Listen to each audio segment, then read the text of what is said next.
Estamos con la profesora Lisa Bloch de Bear y es el propósito escuchar sus opiniones sobre el Plan 1963 o Plan Piloto que alguna vez aplicó enseñanza secundaria hace de esto muchas décadas. Bueno, con mucho gusto, Arturo, trataría de recordar algunas anécdotas, pero te digo que en este momento no tengo demasiadas presentes porque me llama la atención, lo primero que me llama la atención es lo poco que se menciona dentro del ambiente de la enseñanza, dentro del ambiente secundaria, dentro del ambiente cultural e intelectual en general, la experiencia extraordinaria que fue el Plan Piloto. No exagero si te digo que después de varios centenares de años, varios siglos, de haber vivido casi todas las experiencias que puede dar el Uruguay en la enseñanza, es decir, el liceo, el Instituto de Profesores Artigas, la adscripción, las prácticas como docente de varias asignaturas, la que más ahora la universidad desde tantas décadas, no sé, lo que recuerdo más entrañablemente como una experiencia personal, profesional, intelectual, afectiva, de todo carácter, es la experiencia que tuve en el Plan Piloto, que inicié en 1969 y terminé en el 74, creo, no te podría decir con exactitud. Lo habíamos empezado, era el sexto del piloto. Yo ingresé en el Plan Piloto, pero por sexto año, es decir, el último año que correspondía al bachillerato, donde se hizo todo era experimental y todo era un desafío y un riesgo. Y ese año se inició, creo que la iniciativa fue del profesor Arturo Rodríguez Zorrilla, de quien tenés alguna idea, y de la profesora Nieves A. de la Robla, y si no me equivoco algún otro inspector de idioma español, en coordinación con la inspección de literatura, que en ese momento estaba a cargo de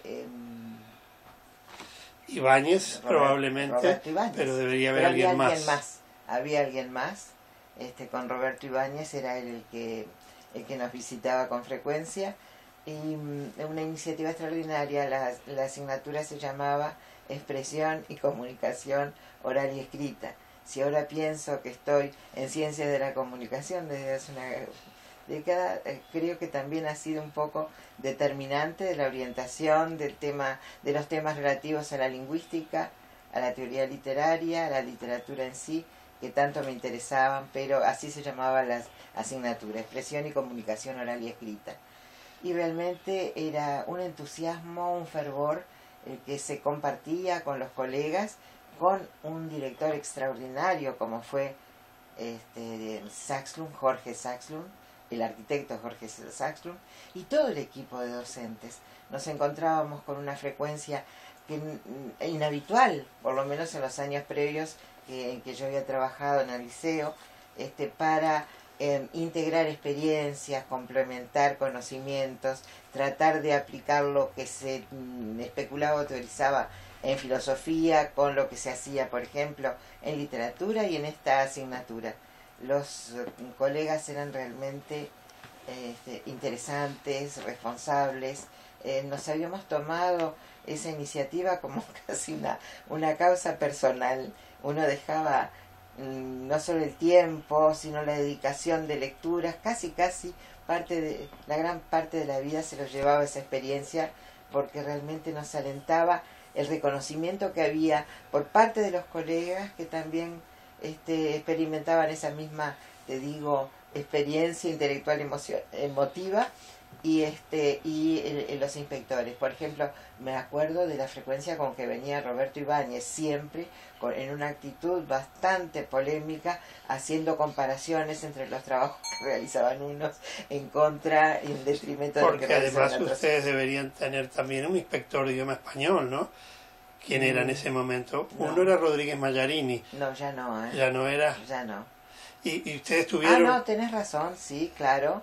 69, 70 ya sería Rodríguez Mallarini, pero no recuerdo que él nos haya visitado en el piloto. Sé que Roberto Ibáñez vino a la clase más de una vez y creo incluso que había redactado un informe como parte de la actividad regular, es decir, los inspectores se involucraron de una ¿Y forma ustedes muy tenían especial. un programa o lo diseñaron ustedes porque No, fueron los primeros? En mi caso, el programa lo había armado yo y lo armé en función, eran los años del gran florecimiento de la literatura latinoamericana. Entonces también eso tenía un carácter de iniciación, de algo que comenzaba, y trabajábamos, me acuerdo, durante unos cuantos meses, autores, bueno, ni hablar Cortázar, bueno, ni hablar Borges, por supuesto, pero también Juan Rulfo, y seguíamos con todos aquellos que participaban. ¿Y las formas de evaluación eran diferentes a las habituales? ¿Cómo evaluaban? No me acuerdo, pero sé que hacíamos pruebas, pero las pruebas no eran solo de cada clase, sino que tratábamos de coordinarlas con otras materias. Esto no me acuerdo realmente. Mirá que me preguntas tú sobre el plan piloto y te puedo decir cuánto, hace más de cuánto, Arturo, casi medio siglo, te diría, no sé, estoy exagerando, a ver si los dejé en los años 70, 80, 90, y 40 o 50 años. Ahí está, 40 y tantos años que nadie me preguntó una palabra sobre el plan piloto, a pesar de que yo traté de, no sé, pero de difundir lo que había sido, por lo menos en la generación anterior. ¿Tienes recuerdos de los estudiantes? Sí. ¿Había algo que te llamara la atención? Sí, recuerdo con mucha alegría que había uno especialmente, no te lo voy a nombrar, pero tú ya sabes quién es, que exhortó a sus compañeros, muy militante él, muy activista en todo lo que podía ser el gremialismo estudiantil tan activo y tan intenso de aquellos años, pero que pidió que se suspendiera una asamblea de estudiantes por una clase en la que íbamos a tratar la ironía, ya no me acuerdo en qué autor. Entonces fue realmente para mí ¿cómo te voy a decir? Casi, no una sorpresa, pero como un susto, ¿no? Realmente verlos entrar a todos que venían desde la asamblea y empezar a hablar sobre temas de lingüística, de retórica y de los que tanto nos interesaban. ¿Recuerdas que hubiera alguna diferencia respecto a las formas que se daban tradicionalmente en las clases de secundaria? Sí, claro, de interés por parte de los estudiantes. Sí, pero cuidado, no, me parece que tengo que tomar en cuenta esta comparación que estoy improvisando, Arturo. Me hubieras dicho que me ibas a hablar sobre este tema y hubiera tratado de reconstruir con más precisión, pero te digo, yo daba clases en primero y en segundo de liceo. Pasar de primero y segundo a sexto del piloto ya era una diferencia muy grande, era una generación distinta, distinto a los chicos que tienen 12, 13, 14 años a los que tienen 17, 17. ¿Y eran grupos grandes? Eran grupos grandes, era un grupo grande, pero también no te olvides que incidía el participar en algo que todos sabíamos que era casi una creación dentro de la enseñanza. Y te digo casi por atenuarlo, pero era propiamente una creación desde todo punto de vista. La creación del programa, la creación de lo que tú decías recién, de la evaluación, ese contacto con otros docentes que no se daba más que incidentalmente en los liceos, en la sala de profesores, y a veces con algunas tensiones que claro, tratándose de temas puramente académicos, en el sexto del piloto no se daban. El clima era de una cordialidad amistosa y muy productiva. No se repitió nunca más algo parecido en toda la experiencia. ¿Recuerdas objeciones o resistencias de parte de docentes o padres? Sí, no, de parte de padres no, porque no tenía contacto con padres, pero recuerdo de algunos docentes que tenían que enfrentarse con programas o temas dentro de los programas que constituían un desafío y que, bueno, lo encaraban con cierto mal humor, pero era ínfimo o insignificante en relación con todo el entusiasmo de los demás. Quiero sobre todo subrayar eso, el clima que había, el ambiente, y eran años difíciles también, ¿eh? Y tú estuviste entonces en la etapa fundacional del sexto año. Del sexto año. Ahí está, lo trabajé en el Zorrilla, allá en la calle Durazno y Boulevard España. Después en el Liceo 18, en la calle Millán, que también había un sexto del piloto. y me pidieron que trabajara allí, no sé, me acuerdo que fue en una reunión en la inspección. Sí, sí, es cierto que estaba Rodríguez Mayarini. Y después yo pedí el traslado acá a Arocena, al Liceo 15, porque me quedaba cerca de casa, mientras que en el otro caso tenía que atravesarme la ciudad del sudeste al noroeste. ¿Tienes algún recuerdo de la finalización del plan? Dejó de aplicarse y ustedes siguieron. Y claro, no te olvides que vinieron los años más difíciles, ¿no? Estoy hablando de años 74, 75. ¿Y no ocurrió que luego ninguna evaluación, que tú recuerdes, no fueron consultados ustedes? No, nunca. Tú sos el primero que me estás preguntando después de décadas sobre el plan piloto, lo que realmente es insólito, ¿no? Porque las autoridades de secundaria o incluso la universidad tendría que haberse preocupado por esas consecuencias para saber si se seguían aplicando los regímenes del plan piloto, o hacer un informe que no sé, que quedara archivado, pero algo tendrían que haberse preocupado por una continuidad, ya sea progresiva o simplemente como una interrupción. Pero ¿en qué etapa de tu actividad docente te incorporaste al plan 69? ¿Ya llevabas muchos años de trabajo en secundaria? Llevaba muchos años de trabajo, había ganado un concurso en el 61-62, pero había tenido también una experiencia muy positiva en el Liceo 3 como ascripta realmente, pero también, ¿no?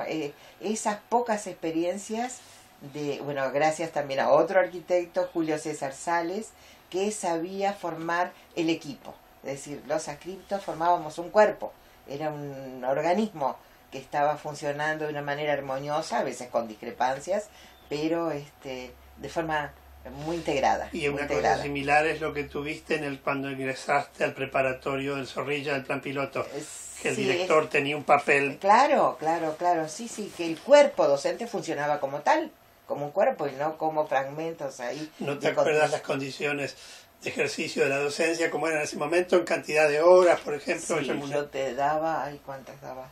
6 horas semanales. ¿Tenías concentrada todas sus actividades allí? No, bueno, el primer año sí, el segundo también, pero en el tercero no te olvides que yo empecé la agregatura en el IPA, o sea que ya lo hice contemporáneamente con la agregatura en el IPA y después también con cursos de lingüística y de teoría literaria en el IPA, por muy poco tiempo contemporáneamente, después seguí solo en el IPA, ¿verdad? Hasta 1989. Bueno, ¿hay alguna otra cosa que recuerdes de aquellos años o experiencias, sea positiva o negativa? Sí, recuerdo, por ejemplo, que cuando entrábamos y salíamos del Zorrilla muchas veces teníamos que evitar una acumulación de neumáticos que estaban encendidos, y entonces entre nosotros veíamos de qué manera podíamos evitar Boulevard España, que estaba cortada por esa razón, pero lo veíamos todo con una gran alegría, veíamos que era parte de un ejercicio de libertad y de responsabilidad estudiantil y de entusiasmo por llegar a determinadas ¿El resto de los docentes que trabajaron contigo eran más o menos de la misma generación tuya o eran de diferentes? No, mayores. Yo no lo sentía como mis contemporáneos, como de generación, sino como profesores, por ejemplo. Recuerdo excelente la relación que había con Jorge Medina Vidal, excelente la relación con José Pedro Díaz, con Flo en filosofía, con Puchet, con Louro, que estaba y que había sido compañero. Estaba Louro en matemáticas, me parece, ¿no? Me parece que sí.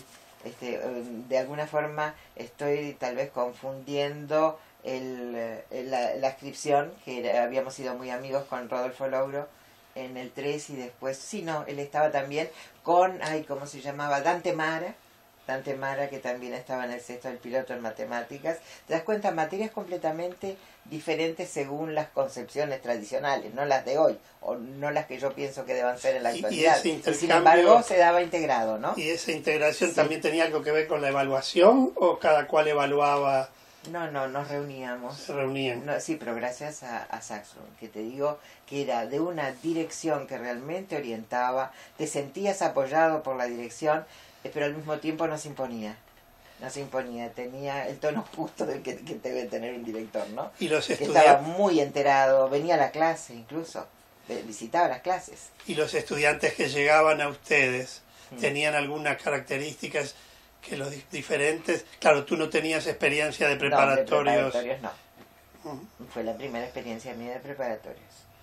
Pero notaba así un entusiasmo especial. Claro que no podés comparar con primero y segundo de liceo, pero había un espíritu, un ambiente muy diferente. Te diría muy diferente y todo positivo, ¿no?